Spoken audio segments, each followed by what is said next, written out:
Why hello there, and welcome back. Today I'll be telling you a story called The Girl and the Geese.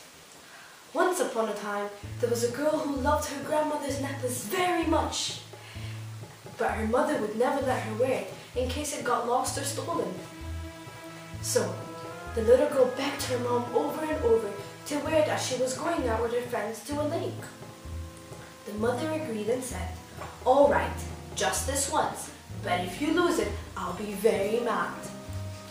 So, the little girl went to the lake with not a care in the world, and suddenly the necklace had fell from the girl, and it sank to the bottom of the lake. She tried to get it, but it was so deep, and the only way to get the necklace back if the lake dried up.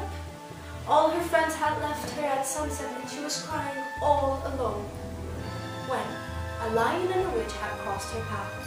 The lion and the witch wanted to help the girl, so the lion said, "I'm first," and he decided to drink and drink and drink the waters of the lake until it dried up.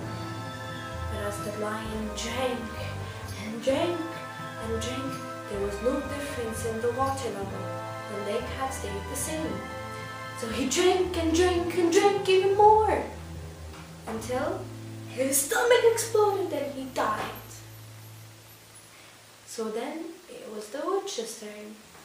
Little did they know, the witch had magic powers, and with a flick of a wand, she dried up the entire lake, and there it was, the necklace! So the little girl picked up the necklace, put it back on, and thanked the witch and was about to head home until someone grabbed her by her hand. "Where do you think you're going?" said the witch. "I need to go home." But the witch said, "You are going to be my servant for a year as payment for me drying up the lake and giving you back your necklace." The little girl tried to protest, but the witch was already dragging her to her house.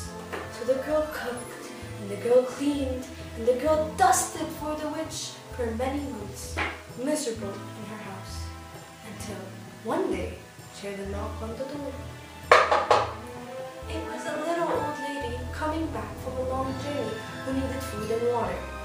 So, the little girl, out of the kindness of her heart, invited her in when the witch was not home. She gave her food and she gave her water, and as for a thank you, the old lady decided to give her her skin. "Take the skin," said the old lady, "and wear it, and it will change your appearance so you can escape from this house." And the girl waited for the right opportunity and wore the skin and left, and it changed her into an old lady.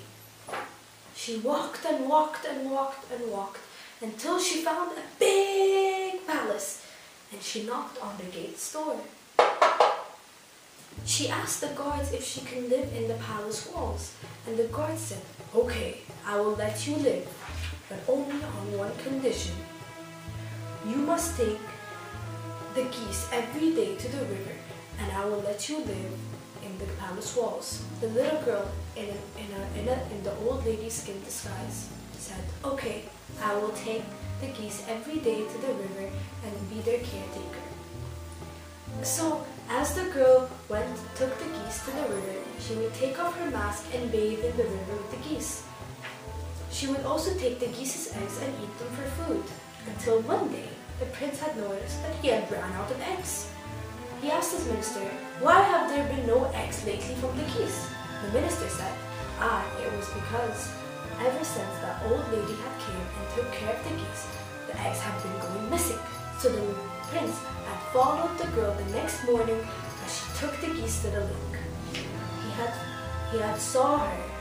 He saw the old woman get inside the lake and take off the mask to reveal to be a beautiful young maiden who had a beautiful face as lovely as the moon. And the prince decided that he wanted to marry that girl. So, in the evening, as the girl went home back to the palace and put on her disguise, the prince had called her and said, "I want to marry you and I know your secret." So the little girl took off her mask and said, "On one condition, if I go back to my mother and show her that I still have my necklace." So They went back and she showed the mother her necklace and they lived happily ever after, married.